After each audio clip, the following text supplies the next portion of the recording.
오늘 받을 하나님 말씀은 히브리서 11장입니다. 히브리서 11장 1절로 12절까지.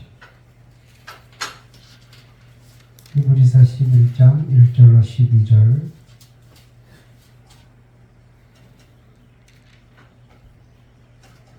먹고 나서 졸리니까 우리 한 절 한 절 교독합니다. 1절은 제가 하고 2절 여러분들이 하고 12절은 같이 합독합니다. 믿음은 바라는 것들의 실상이요 보이지 않는 것들의 증거니 선진들이 이로써 증거를 얻느니라. 입을 딱딱 맞춰서 합시다. 믿음으로 모든 세계가 하나님의 말씀으로 지어진 줄을 우리가 아나니 보이는 것은 나타난 것으로 말미암아 된 것이 아니니라. 믿음으로 아벨은 가인보다 더 나은 제사를 하나님께 드림으로 의로운 자라 하시는 증거를 얻었으니 하나님이 그 인물에 대하여 증거하시니라. 그가 죽었으나 그 믿음으로써 지금도 말하느니라. 믿음으로 에녹은 죽음을 보지 않고 옮겨졌으니 하나님이 그를 옮기심으로 다시 보이지 아니하였느니라. 그는 옮겨지기 전에 하나님을 기쁘시게 하는 자 하는 증거를 받았느니라. 믿음이 없이 하나님을 기쁘시게 하지 못하나니 하나님께 나아가는 반드시 것과 같은 또한 그가 자기를 찾는 자들에게 상 주시는 주심을 믿어야 할지니라. 믿음으로 노아는 아직 보이지 않는 일의 경고하심을 받아 경외함으로 방주를 준비하여 그 집을 구원하였으니 이로 말미암아 세상을 정죄하고 믿음을 따르는 의의 상속자가 되었느니라. 믿음으로 아브라함이 주심을 얻었을 때 순종하여 장래의 기업으로 받을 땅에 나아갈새 갈 바를 알지 못하고 나아갔으며 믿음으로 그가 이방의 땅에 있는 것 같이 약속의 땅에 거류하여 동일한 약속을 유업으로 함께 받은 이삭 및 야곱과 더불어 장막에 거하였으니 이는 그가 하나님의 계획하시고 지으실 자가 있는 성을 알았습니다. 믿음으로 사라 자신도 나이가 많아 단산하였으나 잉태할 수 있는 힘을 얻었으니 이는 약속하신 일을 미쁘신 줄 알았습니다. 이러므로 죽은 자와 같은 한 사람으로 말미암아 하늘의 허다한 별과 또 해변의 무수한 모래와 같이 많은 후손이 생육하였느니라. 아멘. 오전에 특송하신 유정길 목사님 다시 녹음해서 특송을 하겠습니다. 나는 알았네. 몇 장이죠? 948.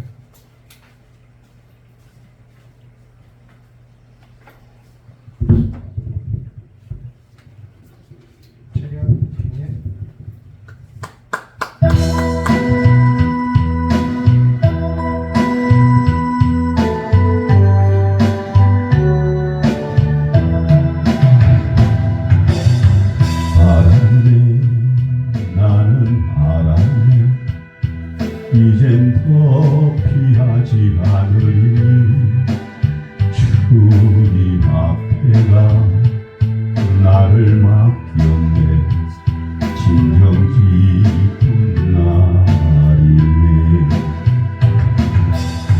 알았네, 나는 알았네. 제피 생활에 지쳤음을, 세상 쾌락을 찾아봤으나 고통뿐이었다네. 삶에 의미 없고 안식 없었네. 그러나 이제는 달라. 새 삶이 내게 임했네. 알았네, 나는 알았네. 이젠 더 피하지 않으리.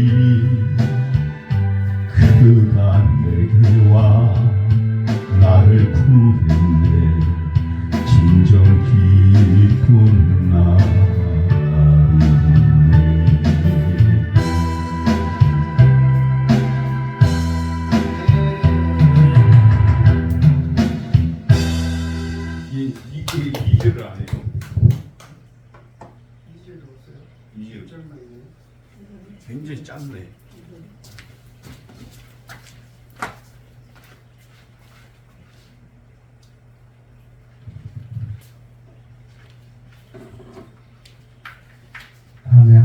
복송할 때 2절 한 번 더 절반곡 누르면 1절이 두 번 반복되니까 이 곡은 1절밖에 없어요. 아버지 감사합니다. 오늘도 거룩한 주일 제대로 주님 앞에 찬송하며 이렇게 예배드릴 수 있도록 하시네 감사합니다. 우리 예배를 온전히 훈양하여 주옵소서. 또 만삭되지 못한 종 판에 세우셨으니 말씀 감당케 하시고 종의 입술을 주관해 주셔서 오늘도 하나님께서 우리에게 들려주시는 말씀이 들려줘서 우리가 새 힘을 얻고 강한 믿음 가지고 승리할 수 있는 은혜 시간 되게 하여 주옵소서. 모든 영광 주께 올려드리며 예수님의 이름으로 기도합니다. 아멘. 믿음은 바라는 것들의 실상이요 보이지 않는 것들의 증거니 우리가 너무 잘 알고 있는 말이에요. 바라는 것들의 실상이다. 보이지 않는 것들의 증거다. 믿음이라는 게 그래요. 보이지 않는 것을 우리가 믿는 것이 믿음이잖아요. 도마가 의심해서 예수님이 계실 때 또 돌아가셔서 부활하셨다고 그러는데 믿지 않았어. 그래서 예수님이 직접 나타나셔서 도마야 네가 내 옆구리에 손을 넣어보고 내 손을 만져봐라. 그때서야 손을 넣어보고 손 만져보고 못자국이 난 것을 천자국이 난 것을 보고 내가 믿나이다 그랬어. 그때 예수님께서 그러셨어. 너는 보고서야 믿느냐? 보지 않고 믿는 믿음이 더 큰 믿음이냐라고 그랬어. 그러니까 우리를 향해서 얘기하는 거예요. 옛날 2000년 전에 예수님이 도마에게만 한 얘기가 아니라 이제 2000년 후에 성령을 너에게 보내려 해서 우리에게 성령님이 함께 계시게 하는데 눈에 보이지 않잖아요. 영인데. 근데 그걸 믿으라는 거죠. 그래야 큰 믿음이 되는 거예요. 지금도 그래. 하나님 보여주세요. 뭔가 보여줘야 내가 믿을 거 아니오. 이렇게 기도하는 사람 많이 있어. 그건 잘못된 거예요. 뭘 보여줘? 하나님 보면 죽는데 그 자리에 즉사하는데. 그러니까 우리가 뭔가를 보여달라고 하기 전에 그냥 믿으라는 거죠. 이 말씀을 믿으라는 거예요. 그래서 바라는 것들이 실상이 보이지 않는 것들의 증거다 그랬어요. 선진들이 이뤄서 증거를 얻어나냐고 선진들 믿음의 선진들의 이름을 쫙 나열하면서 말씀하시고 있잖아요.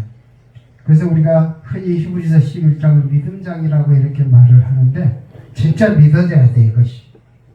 믿음이라고 하는 것은 우리가 예수를 믿고 구원받아서 천국에 가는 데만 필요한 것이 아니라 이 세상을 살아가는 데 있어서도 바르고 참된 생활에 실제적인 힘이 되는 것이 믿음이다 이 말이에요. 성경에도 보면 믿음으로 홍해를 갈라지게 했고 사자들의 입을 막기도 했어요. 또 믿음으로 할머니 사라가 아들을 낳기도 했다 이 말이요. 이처럼 믿음을 잘 활용하면 하나님의 놀라운 기적을 우리의 생활 속에서 나타나게 할 수 있고 성공적인 삶을 살 수 있게 된다 이 말씀을 하는 거다 이 말이에요. 그런데 로마서 12장 3절에 보면 내게 주신 은혜로 말미암아 너희 중 각 사람에게 말하노니 마땅히 생각할 그 이상의 생각을 품지 말고 오직 하나님께서 각 사람에게 나눠주신 믿음의 분량대로 지혜롭게 생각하라 그랬어요.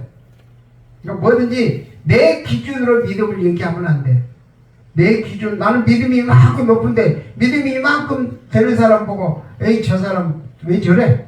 이렇게 해야 되네 저렇게 해야 돼 이렇게 하면 안 된단 말이야. 분량대로 하나님은 믿음을 주셨어. 그러니까 그 분량대로 그래서 항상 말씀은 장성한 분량에 이르라 이렇게 얘기를 한 거예요. 그러니까 믿음이 적은 사람은 믿음을 키워야 돼. 믿음이 더 큰 사람은 더 크게 그 믿음을 지키고 증거해야 된다 이 말이에요. 로마서 12장 3절에서 그랬죠. 각 사람에게 분량대로 믿음을 주신다 했잖아요. 그러니까 우리는 항상 이 믿음을 굳건히 할 수 있는 저와 여러분 되시기 바랍니다. 하나님께는 각 사람에게 분량대로 믿음을 주셨다 분명히 했어요. 그런 거로 우리 생활 속에서는 그 믿음의 분량에 따라 또한 우리가 처한 형편과 처지에 따라 믿음 생활의 모습과 믿음의 역사가 각기 다르게 나타난다는 사실이에요. 그런 중에도 믿음을 가진 자들의 생활 속에 공통적으로 있어야 되고 나타나야 될 것이 있다 이 말이요. 오늘은 그것이 과연 무엇인지 살펴보도록 하겠습니다. 첫째 보니까 분명한 기대와 소망이 있어야 된다 그랬어요. 오늘 보면 말씀 히브리서 11장 1절을 보면 믿음은 바라는 것들이 실상이요 보지 못하는 것들이 증거니라고 이렇게 기록되어 있는데 믿음은 바라는 것들이 실상이기에 믿음의 생활 속에는 분명하고 구체적인 기대와 소망이 있고, 믿음은 그러한 기대와 소망이 있는 자를 통해서 놀라운 역사를 드러낸다는 사실입니다. 교회가 부흥되기를 바라는 사람을 통해서 교회를 부흥시켜 주시고, 하나님의 축복을 받으려고 야곱과 같이 기대하며 소망하는 사람에게 하나님께서는 축복해 주시는 것이다 이 말이요. 교회 다니면서도 교회 부흥을 조금 더 생각하지 않고 있다면 교회 부흥은 안 되는 거예요. 그러니까 교회 부흥을 우리가 생각하고 있다면 그 부흥을 기대와 소망을 가지고 기도하고 노력하고 그러면 분명히 부흥을 시켜주시는 거예요. 하나님의 축복을 받으려고 해. 그런데 어떤 기대도 없고 소망도 없고 그런다면 어찌 하나님이 축복을 주시겠느냐 이 말이에요. 성령의 불을 받는 것도 받고자 하는 기대가 있어야 그런 은사도 받게 되는 거예요. 우리가 믿음이 한참 막 잘할 때 그런 소망 많이 할까요? 야, 어떤 사람 보니까 방언도 하고 막 예언도 하고 막 그러는데 나는 도대체 왜 하나님 방언도 안 제가 그랬어요. 제가 30년 전에 막 그냥 그래서 사반대 방언 받으려고 막 쫓아다닌 적도 있었어요. 그래서 어떤 소망을 가졌을 때 하나님은 그 은사도 주신다는 거예요. 빌립보서 2장 13절에 그랬어요. 너희 안에서 행하시는 이는 하나님이시니 자기의 기쁘신 뜻을 위하여 너희로 소원을 두고 행하게 하시나니 이렇게 말씀하셨어요. 그러니까 너희 안에 행하시는 이는 하나님이시다 이 말. 우리 안에 행하는 이는 하나님이세요. 그래서 자기의 기쁘신 뜻을 위해서 우리로 하여금 소원을 두고 행하게 하신다 이 말이에요. 그렇기 때문에 믿음을 가진 우리는 하나님의 선하신 뜻 가운데서 소원과 바램과 기대가 있어야 된다는 사실입니다. 축복을 받겠다든지 혹은 사업에 성공하겠다든지 그렇게 하는 간절한 소원과 기대가 있어야 하는 줄 믿습니다. 그뿐 아니라 그 소원은 목표가 분명해야 돼요. 목표가 없는 소원은 또 아무짝에 될 필요 없어. 분명한 목표가 정해져야 믿음이 보다 확실해지고 기도도 더 힘이 있다는 사실입니다. 만약에 교회 부흥을 위해서 기도하는데 막연하게 그냥 부흥시켜 주옵소서 이렇게 하지 말고 그렇게 기도하는 것보다는 우리가 목표를 세우자는 거예요. 하나님 올해 안에 100명 채우게 해주세요. 하나님 내년까지 500명 채우게 해주세요. 3년 후에는 1000명 채우게 해주세요. 이렇게 목표를 정하고 기도하고 거기에 맞게 해야 된다 이 말이에요. 그냥 막연하게 교회 부흥 필요합니다. 하나님 부흥시켜 이렇게 기도하지 말자는 거죠. 구체적인 목표와 그런 정해놓고 이렇게 기도하자는 거죠. 이렇게 분명한 목표를 정해놓고 기도하고 노력하면서 나아가는 것이 보다 확실한 믿음의 역사를 가져온다는 것입니다. 가령 우리가요 만약에 어떤 요즘은 이제 핸드폰으로 뭐 물건도 많이 주문하잖아요. 또 백화점 가서 뭐 물건도 이렇게 사고 어디 시장에서 살 때 어떻게 해요? 그냥 대충 뭐 이거 골라서 오는 게 아니잖아요. 크기는 얼마를 하는지, 모양은 어떠한지, 색은 무엇을 이렇게 우리가 원하는지, 상표는 무엇인지 이런 거 구체적으로 원하는 것을 말하지 않느냐 이 말이에요. 그렇다면 저와 여러분의 믿음의 생활 속에는 과연 어떤 분명한 기대와 소망이 있는지 이 말입니다. 요셉 보세요. 요셉이요 어렸을 때 꿈을 꿉니다. 근데 분명한 꿈을 가졌어요. 어렸을 때부터 뭐라고 했냐면요 11개의 별과 해와 달이 자기에게 전하더라 이 말이에요. 그리고 11개의 볕단이 자기에게 전하더라 이런 거예요. 자기 곡식단에게 전하는 것을 봤어요. 그래서 그것 때문에 형들에게 그것을 이야기하니까 그냥 미움을 받지. 야 이놈아 네가 그러면 우리 위에 있는 거야. 우리가 너한테 막내 너한테 전하라고 엄마 아버지가 너한테 전하라고 그러냐 막 이렇게 했어요. 그런데도 그런 핍박 가운데서도 요셉은 그 꿈을 잃어버리지 않았어. 저버리지 않았어. 그래서 그로 인해서 미움을 사갖고 어떻게 종으로 팔려가기도 하잖아요. 또 옥에 갇히기도 하잖아요. 가정하려고 시련을 겪었어요. 그러나 그 꿈을 버리지 않고 나갔더니 어때요? 훗날에 애굽의 총리 대신이 되더랍니다. 그래서 드디어는 부모님과 11형제가 무릎을 꿇고 절을 하는 마침내 어렸을 때 꿈이 이루어진 것을 우리는 볼 수 있다 이 말이에요. 이거는 한 비관한 예예요. 우리 같은 사고로 하면 저 건방진 놈, 이제 불효한 막심한 놈 이렇게 생각할지 모르지만 그 꿈을 이루는 데는 그렇게 꿈을 포기하지 말고 이렇게 간직하라는 내용이에요. 하나님을 믿는 믿음 안에서 분명한 기대와 소망을 가지자 이 말이요. 그래서 구체적인 목표를 가지자 이 말이요. 현재는 눈에 아무 증거 안 보이고 귀에 아무 소리 안 들리고 손에 잡히는 것이 없어도 하나님 안에서 기대와 소망을 변치 않는 믿음의 생활을 계속할 때 믿음대로 되어지는 역사가 우리 모두에게 임한 것이다 이 말이에요. 그래서 우리가 찬양도 있잖아요. 이 눈에 아무 증거 아니 배워도 그 찬양도 있는데 몇 장인지 내가 기억을 못해. 찾아야 돼. 옛날에 웬만한 찬송 따가면 알았는데 나이가 먹기는 뭐가 나고 545장 찬양 한번 합시다. 졸리니까 네.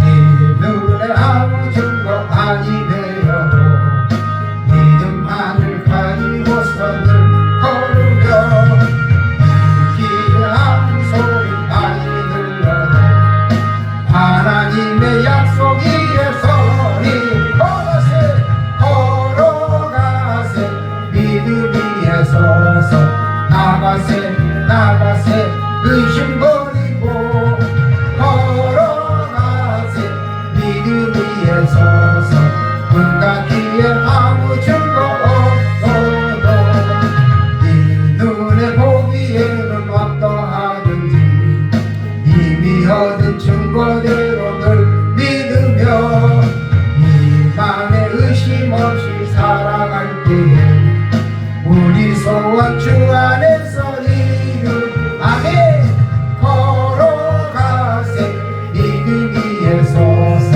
나가세 의심 버리고 걸어가세 믿음 위에 서서 눈과 귀에 아무 증거 없어도 주님의 거룩함을 두고 맹세하 주 하나님 아버지는 참 미쁘다 그 귀한 모든 약속 믿는 자에게 능치 못할 무슨 일이 있을까 걸어가세 믿음 위에 서서 나가세 의심 버리고 걸어가세 믿음 위에 서서 눈과 귀에 아무 증거 없어도 아멘. 이 눈에 아무 증거 안 보이고 이 손에 아무 잡히는 거 없고 우리가 그럴지라도 믿음 안에 굳건히 서서 주님 앞에 경고히 나아가는 주 여러분 되시기를 축원합니다. 두 번째로 보니까 부르짖고 기도하는 것이 있어야 된다. 기도 날마다 하지요. 많이 하지요. 그런데 우리는 구체적으로 기도를 해야 돼. 믿음 안에서 불타는 소원을 갖고 있는 자는 부르짖어 기도하게 되게 돼 있어요. 하나님의 능력이 나타나서 창조적인 역사를 이룩하려는 것, 확고한 신념이 있는 자는 그것이 이루어질 때까지 불타는 소원으로 부르짖고 기도한다 이 말이요. 온전한 믿음 생활을 하기 원하시는 저와 여러분, 불타는 소원을 갖고 기도하시기 바랍니다. 아멘. 분명히 응답하시리라 믿고 기도에 힘쓰시기 바랍니다. 아멘. 마가복음 11장 24절 그랬잖아요. 그러므로 내가 너에게 말하노니 무엇이든지 기도하고 구하는 것은 받은 줄로 믿으라. 그리하면 어떻게 한다고요? 너에게 그대로 되리라. 아멘. 아멘. 예레미야 33장 2절 3절 찾아봅니다. 너무나 유명한 말씀이지만 예레미야 33장 2절 3절 거기에도 분명히 나타나 있어요. 기도할 때 어떻게 되는지. 예레미야 33장 2절에서 3절 외우는 분은 안 찾고 그냥 해도 돼. 예레미야 33장 2절에서 3절 시작. 이를 행하는 여호와 그것을 지어 성취하는 여호와 그 이름을 여호와라 하는 자가 이같이 이르노라. 너는 내게 부르짖으라. 내가 내게 응답하겠고 네가 알지 못하는 크고 은밀한 일을 내게 보이리라. 아멘. 부르짖어 기도해야 응답을 받고 더욱 확실한 믿음의 생활을 할 수 있는 것이다 이 말이에요. 기도하지 않는 사람은 믿음이 없는 자일 뿐만 아니라 믿음이 올 수가 없다 그랬어요. 이론적으로 아무리 설명을 해도 이건 알 수 없는 거예요. 내가 부르짖어보고 응답을 받아보아야 알 수 있는 것이다 이 말이요. 예레미야 19장 12절 13절에 있는 말씀을 보면 너희는 내게 부르짖으며 와서 내게 기도하면 내가 너희를 들을 것이요 너희가 전심으로 나를 찾고 찾으면 나를 만나리라 이렇게 말씀하셨다 이 말이에요. 믿음이 있는 자는 당연히 기도하게 되고 또한 기도해야 믿음이 자라고 응답을 받아보아야 확증이 더욱 굳어지는 것이다. 시편 50편 15절에 보면 환난 날에 나를 부르라 내가 너를 건지리니 네가 나를 영화롭게 하리라 그랬어요. 그래요. 비록 앞이 캄캄한 환난 날이라 할지라도 믿음이 있는 자의 생활 속에는 기도가 끊이지 않고 그것을 통해서 놀라운 구원의 역사가 일어나게 되는 줄 믿습니다. 마태복음 7장에 보면요 예수님께서 분명히 그랬잖아요. 어떻게 했어요? 구하라 그리하면 너에게 주실 것이요 찾으라 그러면 어떻게 된다고요? 찾을 것이요 문을 두드리라 그러면 너에게 열릴 것이니 구하는 이마다 얻을 것이요 찾는 이가 찾을 것이요 두드리는 이에게는 열릴 것이라 이렇게 말씀하셨어요. 그런 거로 이 말씀을 믿는 그런 사람들의 생활 속에는 부르짖는 기도가 계속될 수밖에 없다는 사실입니다. 사랑하는 여러분, 모쪼록 믿음의 생활 속에는 분명한 기대와 소망을 가지고 끊임없이 기도함으로써 성공적인 삶, 또 승리의 삶, 이런 삶을 살아가는 저여러분 되시기를 주님의 이름으로 축원합니다. 아멘. 아버지 감사합니다. 오늘 또 말씀을 통해서 믿음의 생활 속에서는 어떤 것들이 나타나는지 또 어떻게 해야 되는지 우리가 살펴봤습니다. 아버지 이 말씀대로 믿음의 선진들이 그 믿음을 가지고 나아갈 때에 승리했던 것처럼 우리도 진정 보이지 않고 잡히는 거 없을지라도 아버지 하나님 그 믿음을 굳건히 갖고 끝까지 기대와 소망을 가지고 기도하면서 승리하는 삶을 살아갈 수 있도록 우리 하나님 도와주시옵소서. 아멘. 감사드리며 예수님의 이름으로 기도합니다. 아멘. 네, 아침에 교회 소식은 전해드렸고요. 이달에 남은 행사를 위해서 기도해 주시고 한 가지 광고를 말씀드린 게 있는데 우리 저쪽 칸에 임시로 총회 사무실을 쓰기로 했어요. 그래서 거기를 오늘부터 정리를 해야 돼. 금요일날 한기총회 실사위원들이 현장 실사를 나오게 됩니다. 그래서 사무실이 제대로 꾸며져 있는지 제대로 이 총회가 굴러가게 만들어져 있는지 이걸 실사해서 한기총회 가입을 승인해 줄지 안 해줄지 그들이 결정을 합니다. 한기총회 왜 가입을 해야 되냐면 우리 교단이 이제 새로 이렇게 시작하게 되는 의미가 됐어요. 그렇기 때문에 공신력을 얻으려면 한기총회 가입이 반드시 돼야 됩니다. 특별히 학교를 하는 우리 같은 이런 교회 또 우리 지방신학교가 8개가 있는데 그 신학교들이 공신력이 없으면 사람 학생 모집하는데도 굉장히 힘들어요. 그렇기 때문에 이번에 한기총회에서 꼭 실사를 통과해야만 돼요. 그래서 같이 좀 협력해 주시 시간 날 때마다 함께 정리하고 사무실 꾸미는데 좀 힘써 주시기 바랍니다. 그래서 목요일까지 모두 끝내야 금요일날 실사 나왔을 때 우리 실사를 받을 수가 있습니다. 그리고 총회장은 김영신 목사님이 총회장 되셨어요. 부총회장은 우리 노회장인 정진철 목사님이 부총회장 되셨어요. 남서울의 유흥료 목사님도 부총회장 되셨고요. 제가 서기가 됐고요. 또 우리 노회에서 원래 2명밖에 안 되는데 김원자 목사님도 회계가 됐어요. 그리고 총무는 저 전북내 강경태 목사님 됐고 이제 부임원은 아직 못 뽑았어요. 그래서 감사로는 전북노회장 정문수 목사님, 저기 동북신학장 김충렬 학장님 이렇게 됐고 부임원은 아직 못 뽑았습니다. 그래서 아무튼 위에서 기도해 주시고 우리 총회가 잘 돼갈 수 있도록 협력해 주시기 바랍니다. 우리 찬송가 463장 찬양 드리고 축도로 예배를 마치고 오늘은 일찍 마쳤으니 이제 휴식하도록 하겠습니다.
이제는 우리 주 예수 그리스도의 은혜와 하나님 아버지의 극진하신 사랑하심과 보혜사 성령님의 교통하심이 오늘도 믿음을 가지고 기대와 소망을 가지고 기도하며 나아가기로 다짐하는 사랑하는 권속들 머리 위에 섬기는 교회와 이 나라의 민족 위에 지금으로부터 영원토록 함께 있을지어다.